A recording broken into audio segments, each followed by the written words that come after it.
அனைவருக்கும் வணக்கம். இன்றைக்கி நம்ம பிஸ்கெட் தான் பார்க்க போகிறோம். இப்போ வீடியோவில் பார்த்துக்கிட்டு இருப்பீங்க. இந்த பிஸ்கெட் பண்ண போகிறோம்.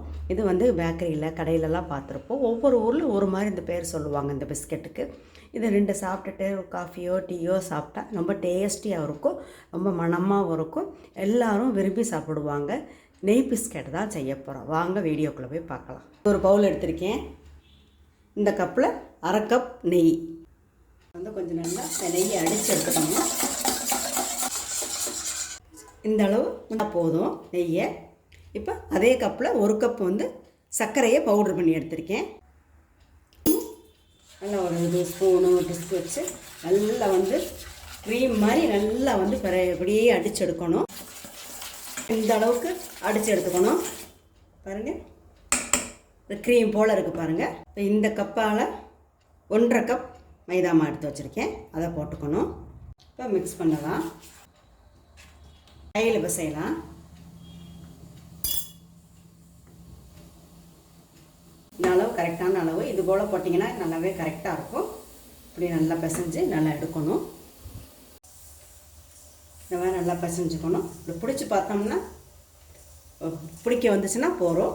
ட்ரையாக இருந்துச்சுன்னா 1 டீஸ்பூன் வந்து நீங்கள் பால் ஊற்றிக்குங்க. எனக்கு இப்போ தேவைப்படல, கரெக்டாக இருக்குது. இந்த மாதிரி நல்லா பிசைஞ்சு எடுக்கணும். பாருங்கள், நல்லா பிசைஞ்சு எடுத்தாச்சு. இந்த போல் வந்துடும். பிசைஞ்சாச்சு. இப்போ ஒரு பிளேட்டில் கொஞ்சமாக நெய் எடுத்து ஒரு பிளேட் முழுவதும் நல்லா அப்படியே அப்ளை பண்ணி எடுத்துக்கணும்.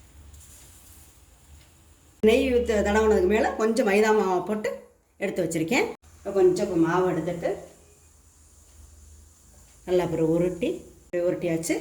கையில் வச்சுட்டு இப்படி மெதுவாக அப்படி நல்லா அழுத்தி கொடுத்தோன்னா உடம்புலாம் வெடிக்காமல் நல்லா இருக்குது பாருங்கள். வெடிக்காமல் இவ்வளோ நல்லா வந்திருக்கு. இந்த தட்டில் வந்து ஒன்று ஒன்றா அதே போல் உருண்டையாக உருட்டி எடுத்து வைக்கணும். ஒரே மாதிரி ஈவனாக இருக்கணும்.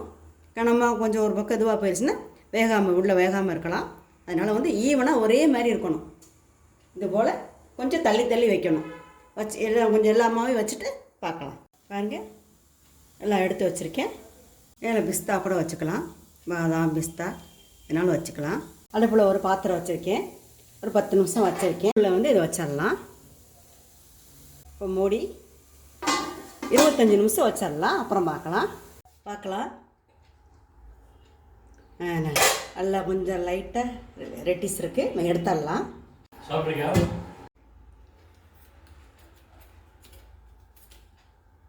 பாருங்க, சூப்பராக இருக்குது பிஸ்கெட்டு. பாருங்கள், பின்னால் பாருங்கள், ரொம்ப கருகாமல் லைட்டாக இருக்குது பாருங்கள். அருமையாக இருக்குது பாருங்கள். சூப்பரான டேஸ்டியான எல்லாருக்கும் பிடிக்கக்கூடிய பிஸ்கெட் ரெடி பண்ணிட்டோம். நீங்களும் இது போல் செஞ்சு பார்த்துட்டு எப்படி இருக்குன்னு கருத்துக்களை கமெண்ட் பாக்ஸில் சொல்லுங்கள். இந்த வீடியோ பிடிச்சிருந்தால் லைக் பண்ணுங்கள், ஷேர் பண்ணுங்கள். பேத்தி சமையலுக்கு சப்ஸ்கிரைப் பண்ணுங்கள். நன்றி, வணக்கம். அடுத்த வீடியோவில் பார்க்கலாம்.